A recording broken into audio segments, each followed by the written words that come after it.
Hallelujah, ದೇವರಿಗೆ ಸ್ತೋತ್ರ. ಮತ್ತೊಂದು ಶ್ರೇಷ್ಠವಾದ ಸಮಯದಲ್ಲಿ ಈ ಉದಯ ಕಾಲದಲ್ಲಿ ನಮ್ಮ ದೇವರ ವಾಕ್ಯ ಧ್ಯಾನಿಸುವುದಕ್ಕಾಗಿ ಈ ಅನುದಿನದ ಧ್ಯಾನದ ಮೂಲಕ ನಿಮ್ಮೆಲ್ಲರ ಮುಂದೆ ಬರಲು ದೇವರು ಕೊಟ್ಟಂತಹ ಅವಕಾಶಕ್ಕಾಗಿ ಆತನನ್ನೇ ಸ್ತುತಿಸ್ತೇನೆ.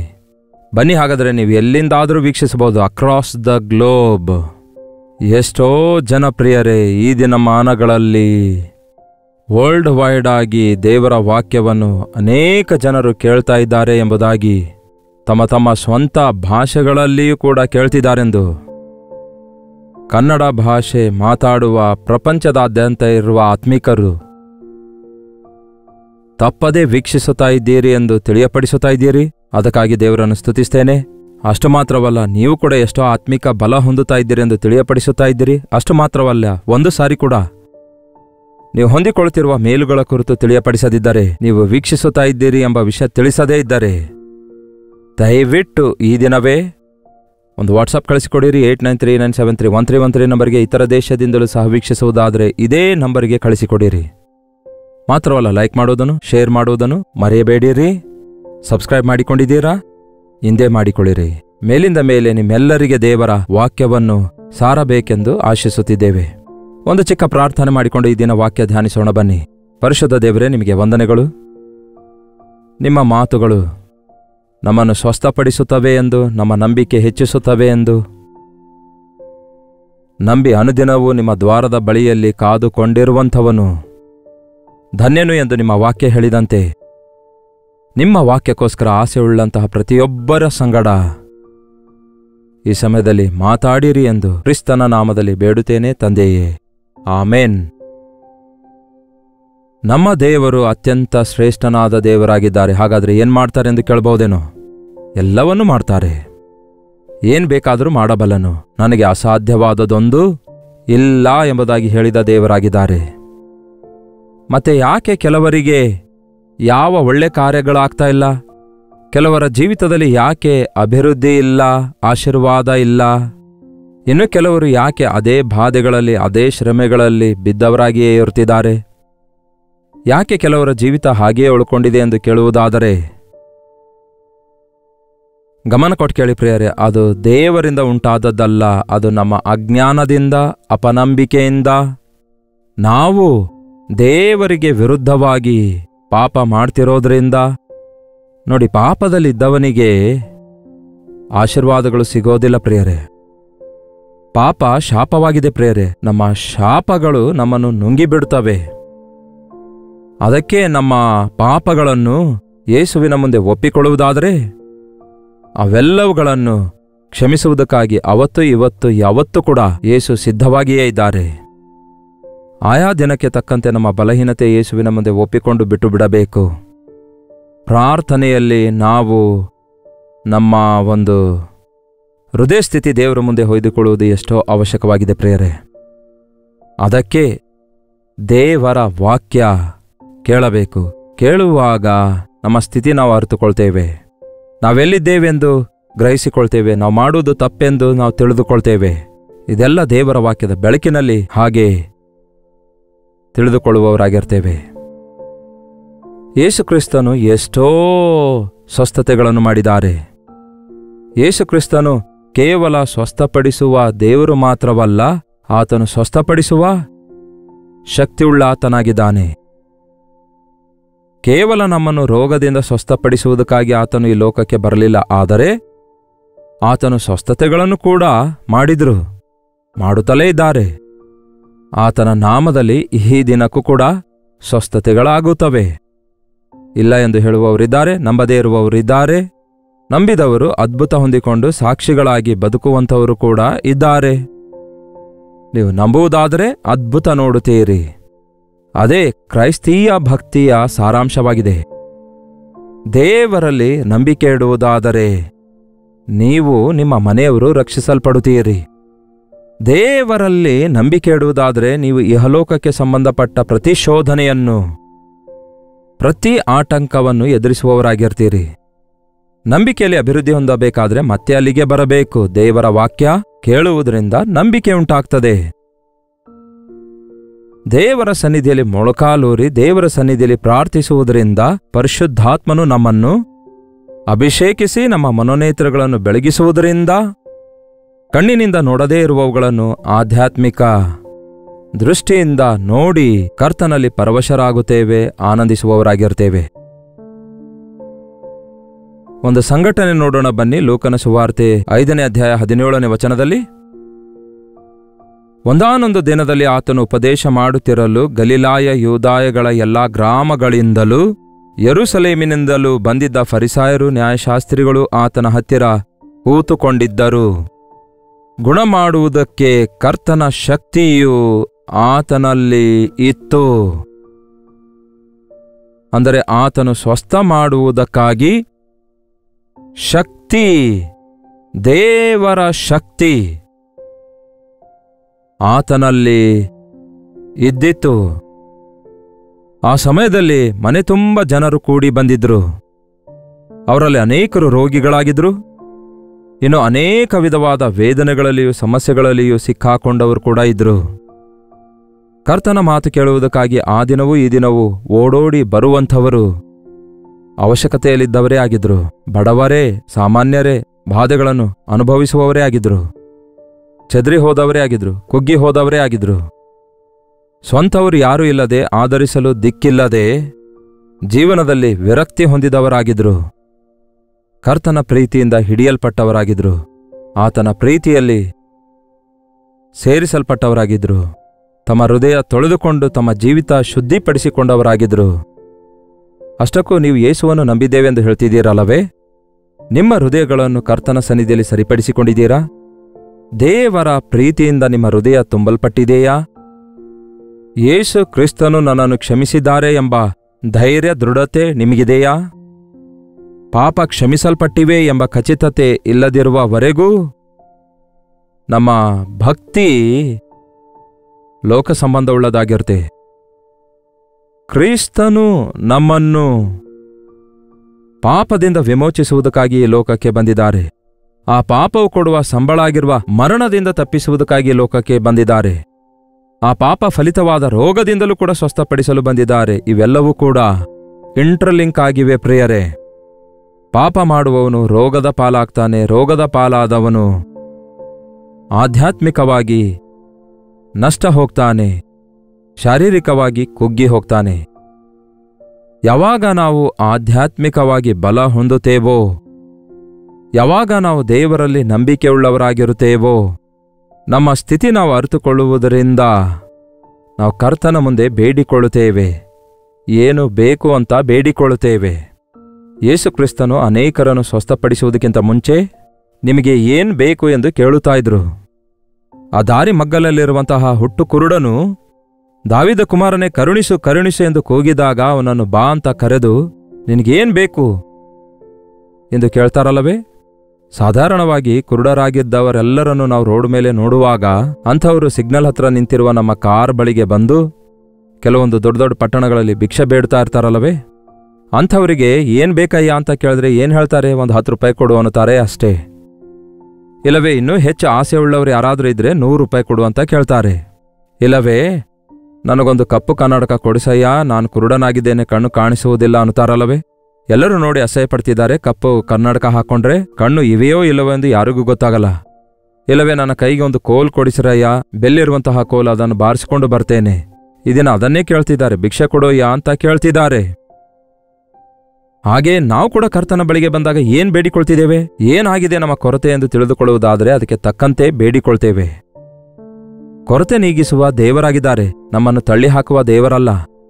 ಏನೋ ಅಲ್ಪ ಸ್ವಲ್ಪ ಕೊಟ್ಟು ಭಿಕ್ಷೆ ಕೊಟ್ಟಂತೆ ಕೊಟ್ಟು ಹೋಗುವ ದೇವರಲ್ಲ. ಆತನು ನಮ್ಮನ್ನು ಆಶೀರ್ವದಿಸುವಾಗ ಸಮೃದ್ಧಿಯಾಗಿ ಪರಲೋಕದ ದ್ವಾರಗಳನ್ನು ತೆರೆದು ನಿಮ್ಮಲ್ಲಿ ಸ್ಥಳ ಹಿಡಿಯಲಾರದಷ್ಟು ಸುವರ್ಗಳನ್ನು ಸುರಿಸುತ್ತೇನೆ ಎಂದು ಹೇಳಿದ ದೇವರಾಗಿದ್ದಾರೆ. ಇದೇ ಸಂದರ್ಭದಲ್ಲಿ ಯೇಸುವಿನ ಬಳಿಗೆ ಒಬ್ಬ ಪಾರ್ಶ್ವವಾಯುವನ್ನು ಹೊತ್ತುಕೊಂಡು ಬರ್ತಾರೆ. ಮಂಚದ ಮೇಲೆ ಹೊತ್ತುಕೊಂಡು ಬರ್ತಾರೆ. ತಂದು ಯೇಸುವಿನ ಮುಂದಿಟ್ಟರೆ 20ನೇ ವಚನ ನೋಡಿರಿ. ಆತನು ಅವರ ನಂಬಿಕೆಯನ್ನು ನೋಡಿ ಆ ಪಾರ್ಶ್ವವಾಯುವಿಗೆ, ನಿನ್ನ ಪಾಪ ಕ್ಷಮಿಸಲ್ಪಟ್ಟಿವೆ, ಹೋಗು ಎಂದು ಅವನಿಗೆ ಹೇಳಿದನು. ಏನನ್ನು ನೋಡಿದ್ರು ಯೇಸು? ತಂದಂಥವರ ನಂಬಿಕೆಯನ್ನು ನೋಡಿದ್ರು. ಕರತಂದಂಥವರ ನಂಬಿಕೆಯನ್ನು ನೋಡಿದ್ರು. ಹಾಸಿಗೆ ಮೇಲೆ ಪಾರ್ಶ್ವವಾಯುವಿನಿಂದ ಮಲಗಿರುವಂತಹ ಆ ವ್ಯಕ್ತಿಗೆ ಯೇಸು ಏನು ಹೇಳುತ್ತಾರೆ ಇಲ್ಲಿ ಇದೆ ನೋಡಿ. ನಿನ್ನ ಪಾಪಗಳು ಕ್ಷಮಿಸಲ್ಪಟ್ಟಿವೆ ಎಂದು ಅವನಿಗೆ ಯೇಸು ಹೇಳುತ್ತಾರೆ. ನಿನ್ನ ಪಾಪ ಕ್ಷಮಿಸಲ್ಪಟ್ಟಿವೆ ಅನ್ನುತ್ತಾರೆ. ನಿನಗೆ ಸ್ವಸ್ಥವಾಯಿತು ಎಂದು ಯೇಸು ಹೇಳಲಿಲ್ಲ. ಇಲ್ಲವೇ ನೀನು ವಾಸಿಯಾಗುತ್ತಿ ಎಂದು ಕೂಡ ಹೇಳಲಿಲ್ಲ. ನೀನು ಸ್ವಸ್ಥನಾಗುತ್ತಿ ಎಂದು ಹೇಳಲಿಲ್ಲ ಪ್ರಿಯರೇ. ನಿನ್ನ ಪಾಪಗಳು ಕ್ಷಮಿಸಲ್ಪಟ್ಟಿವೆ ಅನ್ನುತ್ತಾರೆ. ಪಾಪವು ಕೊಡುವ ಸಂಬಳ ಮರಣ. ಪಾಪ ತರುವ ಪ್ರತಿಫಲ ರೋಗ, ಬಾಧೆಗಳು, ಕೊರತೆಗಳು, ಕಷ್ಟಗಳು ಆಗಿವೆ. ನಿಮಗೆ ಮೇಲುಂಟಾಗಲಾರದಕ್ಕೆ ಕಾರಣ ನಿಮ್ಮ ಪಾಪಗಳೇ ಆಗಿವೆ. ನಿಮ್ಮ ಕೋಪ ನಿಮ್ಮ ಹೃದಯದಿಂದ ಹೋಗದೇ ಇರುವುದಾದರೆ, ಸುಮ್ಮನೆ ಪ್ರತಿಯೊಂದೊಂದಕ್ಕೂ ಸಿಟ್ಟಾದರೆ ಬ್ಲಡ್ ಪ್ರೆಷರ್ ಹೆಚ್ಚಾಗುವುದಿಲ್ಲವೋ? ಸುಮ್ಮನೆ ಪ್ರತಿಯೊಂದಕ್ಕೂ ಆಲೋಚಿಸುತ್ತಾ ಕೂತ್ಕೊಂಡ್ರೆ, ಚಿಂತಿಸುತ್ತಾ ಕೂತ್ಕೊಂಡ್ರೆ ನೀವು ಡಯಾಬಿಟಿಕ್ ಪೇಷಂಟ್ ಆಗುವುದಿಲ್ಲವೋ? ನಿಮ್ಮ ಬಾಡಿಯಲ್ಲಿ ಡಿಸಾರ್ಡರ್ಸ್ ಬರುವುದಿಲ್ಲವೋ? ಆನಂದಿಸಿರಿ, ಕರ್ತನಲ್ಲಿ ಆನಂದಿಸಿರಿ ಎಂದು ದೇವರೇ ಹೇಳುತ್ತಾರೆ. ನಮ್ಮ ಜೀವಿತದಲ್ಲಿ ದುಃಖ ಉಂಟು ಮಾಡುವಂಥದ್ದು, ಕಳವಳ ಉಂಟು ಮಾಡುವಂಥದ್ದು ಏನಾಗಿದೆ?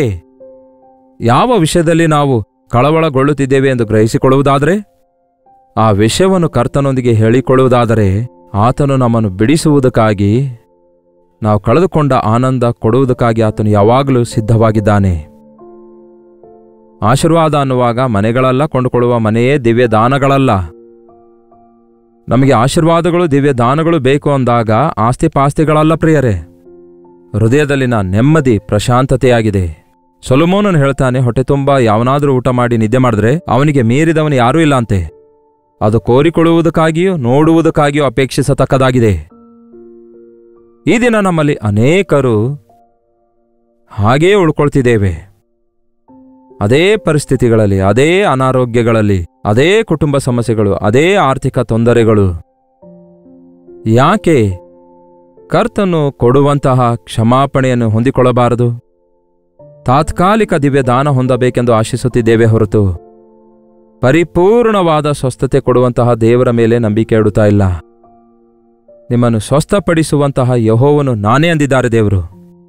ಆತನಿಗುಂಟಾದ ಗಾಯಗಳಿಂದ ನಮಗೆ ಸ್ವಸ್ಥತೆ ಉಂಟಾಯಿತು ಎಂಬ ಪ್ರವಾದನೆ ನೆರವೇರಿತು. ಈ ದಿನ ಕರ್ತನಾದ ಯೇಸು ಕ್ರಿಸ್ತನಲ್ಲಿ ನಂಬಿಕೆ ಇಡುವಂಥವರಿಗೆ, ಅವರು ತಮ್ಮ ಪಾಪ ಒಪ್ಪಿಕೊಂಡು ಬಿಟ್ಟು ಬಿಡುವಾಗ, ಕ್ರಿಸ್ತನಲ್ಲಿ ನಂಬಿಕೆ ಇಡುವುದರಿಂದ, ಪಾಪ ತೊಳೆಯಲ್ಪಡುವುದರಿಂದ ಅವರು ನಿರ್ದೋಷಿಗಳೆಂದು ನಿರ್ಧರಿಸಲ್ಪಡ್ತಾರೆ, ನೀತಿವಂತರೆಂದು ನಿರ್ಣಯಿಸಲ್ಪಡ್ತಾರೆ. ಹಾಲೆಲೂಯ! ಒಬ್ಬ ದೋಷಿಯನ್ನು ನಿರ್ದೋಷಿಯನ್ನಾಗಿ ಆತನು ಮಾಡುತ್ತಾನೆ. ಒಬ್ಬ ನೀಚನನ್ನು ಘನವಂತನನ್ನಾಗಿ ಮಾಡುವ ಆತನೇ ದೇವರಾಗಿದ್ದಾರೆ. ನಿನ್ನ ಹಾಸಿಗೆ ಹೊತ್ತುಕೊಂಡು ನಡೆ ಅಂದಾಗ ಪಕ್ಕದಲ್ಲಿದ್ದವರು ಫರಿಸಾಯರು ಹೇಳ್ತಾರೆ, ಏನ್ ಹೇಳ್ತಾರೆ? ನೀನು ದೇವದೂಷಣೆ ಮಾಡ್ತಾ ಇದ್ದಿ, ದೇವರ ಹೊರತು ಇನ್ನು ಯಾರು ಪಾಪ ಕ್ಷಮಿಸಲಾರರು ಎಂದು ಆಲೋಚಿಸಿಕೊಳ್ಳಿರಿ. ಪಾಪ ಕ್ಷಮಿಸುವುದಕ್ಕಾಗಿ ದೇವರಿಗೆ ಅಧಿಕಾರ ಇದೆ ಎಂದು ಕನಿಷ್ಠ ಒಪ್ಪಿಕೊಳ್ತಿದ್ದಾರೆ. ಆದರೆ ಯೇಸು ಕ್ರಿಸ್ತನನ್ನು ಕರ್ತನೆಂದು ಅಂಗೀಕರಿಸುತ್ತಾ ಇಲ್ಲ. ಅದೇ ಈ ದಿನ ನಮಗಿರುವಂತಹ ಸಮಸ್ಯೆಯಾಗಿದೆ. ಯೇಸು ಕ್ರಿಸ್ತನು ನಿಮಗೋಸ್ಕರ ಮರಣ ಹೊಂದಿ ತಿರುಗಿ ಎದ್ದು ಬಂದಿದ್ದಾರೆಂದು, ಮೃತ್ಯುಂಜಯನಾಗಿದ್ದಾರೆಂದು, ಪುನರುತ್ಥಾನ ಹೊಂದಿದ್ದಾನೆಂದು ನೀವು ನಂಬದೇ ಇರುವುದಾದರೆ ನೀವಿನ್ನೂ ನಿಮ್ಮ ಪಾಪದಲ್ಲಿದ್ದೀರಿ ಎಂದರ್ಥ. ಇನ್ನು ನಮ್ಮ ಜೀವಿತ, ನಮ್ಮ ಬೋಧನೆ ಎಲ್ಲವೂ ವ್ಯರ್ಥ. ಯೇಸು ಕ್ರಿಸ್ತನ ಸತ್ಯವೇನೆಂದರೆ ಆತನು ಸತ್ತಂತಹ ದೇವರು ಅಲ್ಲ. ಕರ್ತನಲ್ಲಿ ನಂಬಿಕೆ ಇಟ್ಟಿದ್ದೀರಾ? ಆತನು ಹೇಳಿರುವ ಮಾತಿನಲ್ಲಿ ನಂಬಿಕೆ ಇಡುತ್ತಾ ಇದ್ದೀರಾ? ನಿಮಗೆ ಸ್ವಸ್ಥತೆ ಬೇಕೋ? ಮೊಳಕಾಲೂರಿ ಪ್ರಾರ್ಥಿಸಿರಿ. ಈ ದಿನಕ್ಕೂ ಕೂಡ ನಿನ್ನೆ ಇದ್ದ ಹಾಗೆ ಈ ಹೊತ್ತು ನಿತ್ಯ ನಿರಂತರಕ್ಕೂ ಒಂದೇ ರೀತಿಯಾಗಿರುವ ದೇವರು ಮುಟ್ಟಬಲ್ಲನು. ಆತ್ಮಸ್ವರೂಪಿಯಾದ ದೇವರು ನಿಮ್ಮನ್ನು ದರ್ಶಿಸಬಲ್ಲರು. ಏನಾಗಿದೆ ನಿಮ್ಮ ಅನಾರೋಗ್ಯ? ದೇವರಿಗೆ ಹೇಳಿಕೊಡ್ರಿ. ನಡುನೆತ್ತಿಯಿಂದ ಅಂಗಾಲಿನವರೆಗೂ ಎಷ್ಟು ಅವಯವಗಳಿವೆಯೋ, ಎಲ್ಲಾ ಅವಯವಗಳಿಗೆ ಬಲಹೀನತೆ, ರೋಗಗಳು ಈ ದಿನ ಹುಟ್ಟಿ ಬರ್ತಿವೆ ಅಲ್ಲವೇ? ಎಷ್ಟೇ ಔಷಧಿ ಬಂದರೂ, ಎಷ್ಟೇ ಡಾಕ್ಟರ್ ಹೆಚ್ಚಾದರೂ ಇನ್ನೂ ರೋಗ ಹೆಚ್ಚಾಗ್ತಿವೆ ಅಲ್ಲವೇ? ನಿಮ್ಮನ್ನು ಸ್ವಸ್ಥಪಡಿಸುವ ಯೆಹೋವನು ನಾನೇ ಎಂದು ಹೇಳಿದ ದೇವರ ಬಳಿಗೆ ಬಂದು ನೋಡಿ. ನಂಬಿಕೆಯಿಂದ ನಿಮ್ಮ ಬಲಹೀನತೆಯೆಲ್ಲ ದೇವರಿಗೆ ಹಂಚಿಕೊಂಡು ನನ್ನನ್ನು ಸ್ವಸ್ಥಪಡಿಸಿರಿ ದೇವರೇ ಎಂಬುದಾಗಿ ಹೇಳಿ ನಿಮ್ಮ ಸಾಕ್ಷಿಯಾಗಿ ಬದುಕುತ್ತೇನೆಂದು ಒಪ್ಪಂದ ಮಾಡಿಕೊಳ್ಳ್ರಿ. ಅದ್ಭುತ ರೀತಿಯಲ್ಲಿ ಆತನ ಬಾಸುಂಡೆಗಳಿಂದ ನಿಮಗೆ ಸ್ವಸ್ಥತೆ ಉಂಟಾಗ್ತದೆ. ನಿಮ್ಮ ಮನಸ್ಸಿನೊಳಗೆ ಪ್ರಶಾಂತತೆ ದೊರಕುತ್ತದೆ. ನಿಮ್ಮ ಕುಟುಂಬದಲ್ಲಿ ನಿಜವಾದ ದಿವ್ಯ ದಾನ ದೊರಕುತ್ತವೆ. ಪಾಪ ಎನ್ನುವಂಥದ್ದು ಭಯಂಕರವಾಗಿದೆ. ಅದು ನಮ್ಮನ್ನು ಮುಂದಕ್ಕೆ ಸಾಗಗೊಳಿಸಲ್ಲ. ಅದು ನಮ್ಮನ್ನು ಹಿಂದಕ್ಕೆ ಸೆಳೆಯುತ್ತೆ. ಅದು ನಮ್ಮನ್ನು ಅಕ್ರಮಪಡಿಸುತ್ತದೆ.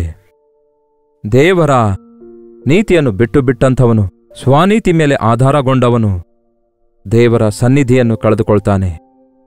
ಇಂದಿನಿಂದ ನಿಮ್ಮ ಬಲಹೀನತೆ ಏನಾಗಿವೆ ಎಂದು, ಕೊರತೆ ಏನಾಗಿವೆ ಎಂದು ಕರ್ತನಿಗೆ ಹೇಳ್ರಿ. ನಂಬಿಕೆಯಿಂದ ಆರ್ಥಿಕ ತೊಂದರೆಗಳು, ಕುಟುಂಬ ಸಮಸ್ಯೆಗಳು, ಮನಸ್ಸಿಗೆ ನೆಮ್ಮದಿ ಇಲ್ಲವೋ, ದುರಭ್ಯಾಸಗಳಿಗೆ ಬಂಧಿತರಾಗಿದ್ದೀರೋ, ಗಂಡ ಹೆಂಡತಿಯರ ನಡುವೆ ಸಮಾಧಾನವಿಲ್ಲವೋ, ಬಂಧುಗಳೊಂದಿಗೆ ಐಕ್ಯತೆ ಇಲ್ಲವೋ, ಸಭೆಗೆ ಹೋಗುತ್ತಾ ಇಲ್ಲವೋ, ಅಷ್ಟಕ್ಕೂ ಏನಾಗಿದೆ ನಿಮ್ಮ ಪರಿಸ್ಥಿತಿ?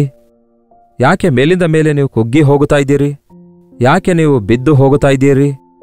ಒಮ್ಮೆ ನಿಂತು ಆಲೋಚಿಸಿರಿ. ನಿಮ್ಮ ಹೃದಯ ದೇವರ ಮುಂದೆ ಸರಿಪಡಿಸಿಕೊಳ್ಳುವುದಾದರೆ ದೇವರು ನೂತನ ಬಲವನ್ನು, ನೂತನ ಶಕ್ತಿಯನ್ನು ನಮಗೆ ಅನುಗ್ರಹಿಸುತ್ತಾರೆ. ಈ ದಿನ ದೇವರು ನಿಮ್ಮನ್ನು ಕರೆಯುತ್ತಿದ್ದಾರೆ, ನಿಮ್ಮನ್ನು ಆರಿಸಿಕೊಂಡಿದ್ದಾರೆ. ನಿಮ್ಮನ್ನು ತೊಳೆದು ಶುದ್ಧನನ್ನಾಗಿ ಮಾಡಿ, ಪರಿಶುದ್ಧರನ್ನಾಗಿ ಮಾಡಿ, ನಿಮ್ಮ ಮನೆಯವರಿಗೆ, ನಿಮ್ಮ ಮನೆಯಲ್ಲಿರುವವರಿಗೆ ನಿಮ್ಮನ್ನು ಸಾಕ್ಷಿಯನ್ನಾಗಿ ಮಾಡಬೇಕೆಂದು ಆಶಿಸುತ್ತಿದ್ದಾರೆ. ಪ್ರಾರ್ಥನೆ. ಪರಿಶುದ್ಧ ದೇವರೇ, ಪ್ರೀತಿಯುಳ್ಳ ತಂದೆಯೇ, ಒಂದು ಸಾರಿ ನಿಮ್ಮ ಮಕ್ಕಳನ್ನು ನೋಡಿರಿ. ಯಾರ್ಯಾರು ಯಾವ್ಯಾವ ಸ್ಥಳದಿಂದ ಈ ಸಂದೇಶ ಕೇಳಿ ಪ್ರಾರ್ಥನೆಯಲ್ಲಿ ಐಕ್ಯವಾಗಿದ್ದಾರೋ ಅವರ ಹೃದಯದ ಆಸೆಗಳನ್ನೆಲ್ಲ ತೀರಿಸು ದೇವರೇ. ಅವರ ಹೃದಯ ಅವಶ್ಯಕತೆ ಅರಿತುಕೊಂಡಿರುವುದರಿಂದ ಅವುಗಳನ್ನು ಪರಿಷ್ಕರಿಸಿರಿ. ನನಗಸಾಧ್ಯವಾದದ್ದು ಒಂದೂ ಇಲ್ಲ ಅಂದಿದ್ದೀರಲ್ಲವೇ, ನೀವೇ ಅದ್ಭುತ ಕಾರ್ಯವನ್ನು ಮಾಡಿರಿ. ಹಾಗೆಯೇ ಈ ದಿನ ಕೂಡಿ ಬಂದಿರುವಂತಹ ಪ್ರತಿಯೊಬ್ಬರನ್ನು ನೀವೇ ಆಶೀರ್ವದಿಸಿರಿ. ನಿಮ್ಮ ಸನ್ನಿಧಿ ನಮಗೆ ಕೊಟ್ಟು, ಇಗೋ ಸ್ವಸ್ಥತೆಯನ್ನು ಹೊಂದಿದ್ದೀರಿ, ಇನ್ನು ಮೇಲೆ ನೀನು ಪಾಪ ಮಾಡಬೇಡ ಎಂದು, ಹಾಗೆ ಸ್ವಸ್ಥಪಡಿಸಲ್ಪಟ್ಟಿರುವ ಬೆತ್ಸೆತಾ ಕೊಳದ ಬಳಿಯಲ್ಲಿ ಸ್ವಸ್ಥನಾದವನನ್ನು ಕುರಿತು ಹೇಳಿದಿರಿ. ಸ್ವಸ್ಥರಾದ ನಾವು, ದಿವ್ಯದಾನ ಹೊಂದಿರುವ ನಾವು ಮತ್ತೊಮ್ಮೆ ಪಾಪ ಮಾಡಿ ಪಾಪಕ್ಕೆ ಬಂಧಿತರಾಗಲಾರದ ಹಾಗೆ, ಅಷ್ಟೇ ಅಲ್ಲ ಸೈತಾನನಿಗೂ ತೂರಿಕೊಳ್ಳುವ ಹಾಗೆ, ಸೈತಾನನ ಕೈಗೆ ನಾವು ಸಿಕ್ಕಿಕೊಳ್ಳಲಾರದ ಹಾಗೆ ಕುಗ್ಗಿದ ಜಜ್ಜಿದ ಹೃದಯದೊಂದಿಗೆ ನಮ್ಮ ನಂಬಿಕೆ ಕಾಪಾಡಿಕೊಳ್ಳುವಂತೆ ಸಹಾಯ ಮಾಡಿರೆಂದು ಕ್ರಿಸ್ತನ ನಾಮದಲ್ಲಿ ಬೇಡುತ್ತೇನೆ ತಂದೆಯೇ, ಆಮೇನ್. ತಂದೆಯಾದ ದೇವರ ಪ್ರೀತಿಯೂ, ಮಗನಾಗಿರುವ ಕ್ರಿಸ್ತನ ಕೃಪೆಯೂ, ಆದರಣೆಕರ್ತನಾದ ಪವಿತ್ರಾತ್ಮನ ಸಹವಾಸವು ಕೂಡಿ ಬಂದಿರುವ ನಮ್ಮೆಲ್ಲರ ಸಂಗಡ ಇಂದಿಗೂ ಸದಾಕಾಲಕ್ಕೂ ನೆಲೆಯಾಗಿರಲಿ. ಆಮೇನ್. ದೇವರಿಗೆ ಸ್ತೋತ್ರ. ನಿಮ್ಮ ಪ್ರಾರ್ಥನಾ ಮನವಿಗಳನ್ನು 8939731313 ನಂಬರ್ಗೆ ನೀವು ಇತರ ದೇಶದಿಂದ ವೀಕ್ಷಿಸುವುದಾದರೆ ಕೊಡಲ್ಪಟ್ಟಂತಹ ಇದೇ ನಂಬರಿಗೆ ಒಂದು ಟೆಕ್ಸ್ಟ್ ಇಲ್ಲವೇ ವಾಯ್ಸ್ ಮೆಸೇಜ್ ಮುಖಾಂತರ ವಾಟ್ಸಪ್ ಕಳಿಸಿಕೊಡಿರಿ. ನಾವು ನಿಮಗೋಸ್ಕರ ಪ್ರಾರ್ಥಿಸ್ತಿದ್ದೇವೆ, ನೀವು ಕೂಡ ಪ್ರಾರ್ಥಿಸಿರಿ. ಕರ್ತನ ಚಿತ್ತವಿರುವುದಾದರೆ ಮತ್ತೆ ನಾಳೆ ಇದೇ ಅನುದಿನದ ಧ್ಯಾನ ಎಂಬ ಕಾರ್ಯಕ್ರಮದಲ್ಲಿ ಮತ್ತೆ ಭೇಟಿಯಾಗೋಣ. ಅಲ್ಲಿವರೆಗೂ ದೇವರ ಮಹಾಕೃಪೆ ನಿಮ್ಮೆಲ್ಲರೊಂದಿಗಿರಲಿ.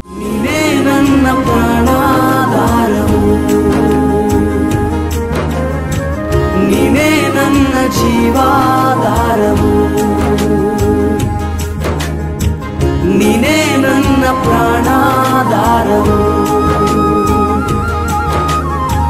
ನೀನೇ ನನ್ನ. ಹಾಲೆಲೂಯಾ. ದೇವರಿಗೆ ಸ್ತೋತ್ರ. ಬೆಂಗಳೂರಿನ ಸುತ್ತಮುತ್ತಲಿರುವಂಥವರೆಲ್ಲರಿಗೂ ಶುಭವಾರ್ತೆ. ಪ್ರತಿದಿನ ದೇವರ ವಾಕ್ಯ ಅನೇಕ ಭಾಷೆಗಳಲ್ಲಿ ಕೇಳುತ್ತಿರುವ ನಿಮ್ಮೆಲ್ಲರಿಗೆ ಮುಖಾಮುಖಿಯಾಗಿ ಭೇಟಿಯಾಗಲು, ನಿಮಗೋಸ್ಕರ ವೈಯಕ್ತಿಕವಾಗಿ ಪ್ರಾರ್ಥಿಸಬೇಕೆಂದು ಬ್ಯಾಂಗ್ಳೂರ್ಗೆ ಬರ್ತಿದ್ದೇವೆ. ಆಗಸ್ಟ್ 27ನೇ ತಾರೀಕಿನಂದು ಮಧ್ಯಾಹ್ನ 2 ಗಂಟೆಯಿಂದ 5 ಗಂಟೆವರೆಗೂ, ರಾತ್ರಿ 6 ಗಂಟೆಯಿಂದ 10 ಗಂಟೆವರೆಗೂ ನಡೆಯುವ ಈ 2 ಸೆಷನ್ನಲ್ಲಿಯೂ ಪಾಲ್ಗೊಳ್ಳುವುದಕ್ಕಾಗಿ ಸಿದ್ಧರಾಗಿ ಬನ್ನಿ. ನಿಮ್ಮನ್ನು ಮುಖಾಮುಖಿಯಾಗಿ ನೋಡಿ ವೈಯಕ್ತಿಕವಾಗಿ ನಿಮಗೋಸ್ಕರ ಪ್ರಾರ್ಥಿಸಬೇಕೆಂದು ದೇವರ ವಾಕ್ಯವನ್ನು ನಾವೆಲ್ಲರೂ ಧ್ಯಾನಿಸಿ ದೇವರ ಸನ್ನಿಧಿಯಲ್ಲಿ ಆನಂದಿಸಬೇಕೆಂದು ಈ 1 ಡೇ ಗೆಟ್ ಟುಗ್ಯಾದರ್ ಅನ್ನು ಏರ್ಪಡಿಸಿದ್ದೇವೆ. ಬನ್ನಿರಿ, ಕುಟುಂಬವಾಗಿ ಕೂಡಿ ಬನ್ನಿರಿ. ದೇವರ ಸನ್ನಿಧಿಯಲ್ಲಿ ನಾವೆಲ್ಲರೂ ಸೇರಿ ದೇವರ ವಾಕ್ಯ ಧ್ಯಾನಿಸೋಣ, ಆತನನ್ನು ಆರಾಧಿಸೋಣ. ಮತ್ತಷ್ಟು ಮುಖ್ಯವಾಗಿ ನಿಮ್ಮ ಸಾಕ್ಷಿ ಕೇಳುವುದಕ್ಕಾಗಿ, ನಿಮಗಾಗಿ ಪ್ರಾರ್ಥಿಸುವುದಕ್ಕಾಗಿ ನಾನು ಎಷ್ಟೋ ಆಸೆಯುಳ್ಳವನಾಗಿದ್ದೇನೆ. ಸೋಷಿಯಲ್ ಮೀಡಿಯಾದ ಮೂಲಕ, ಟೆಲಿವಿಷನ್ ಮೂಲಕ ವಾಕ್ಯ ಕೇಳುತ್ತಿರುವ ನಿಮ್ಮನ್ನು ಮುಖಾಮುಖಿಯಾಗಿ ಭೇಟಿಯಾಗಿ ಎಷ್ಟೋ ಬಲಪಡಿಸಬೇಕೆಂಬ ಆಸೆಯಲ್ಲಿದ್ದೇವೆ. ತಪ್ಪದೆ ಬನ್ನಿರಿ. ಬ್ಯಾಂಗ್ಳೂರಿನಲ್ಲಿ ಹಡ್ಸನ್ ಕಮ್ಯುನಿಟಿ ಸೆಂಟರ್ನಲ್ಲಿ CSI ಕಾಂಪೌಂಡ್ನಲ್ಲಿ ಈ 1 ಡೇ ಗೆಟ್ ಟುಗ್ಯಾದರ್ ನಡೆಯುತ್ತದೆ. ಹೆಚ್ಚಿನ ವಿವರ ಬೇಕಾಗುವುದಾದರೆ 8939393939 ನಂಬರ್ಗೆ ನೀವು ಕರೆ ಮಾಡಿ, ಇಲ್ಲವೇ ನೀವು ಕಾಣುತ್ತಿರುವ ನಂಬರ್ಗಳಿಗೆ ನೀವು ವಾಟ್ಸಪ್ ಕಳಿಸಿಕೊಡಿರಿ. ಲಿಂಕ್ ನಿಮಗೆ ಕಳಿಸುತ್ತೇವೆ. ತಪ್ಪದೆ ಬರ್ತೀರಲ್ಲವೇ? ನೀನೇ ನನ್ನ ಪ್ರಾಣಾಧಾರವು, ನೀನೇ ನನ್ನ ಜೀವಾಧಾರ.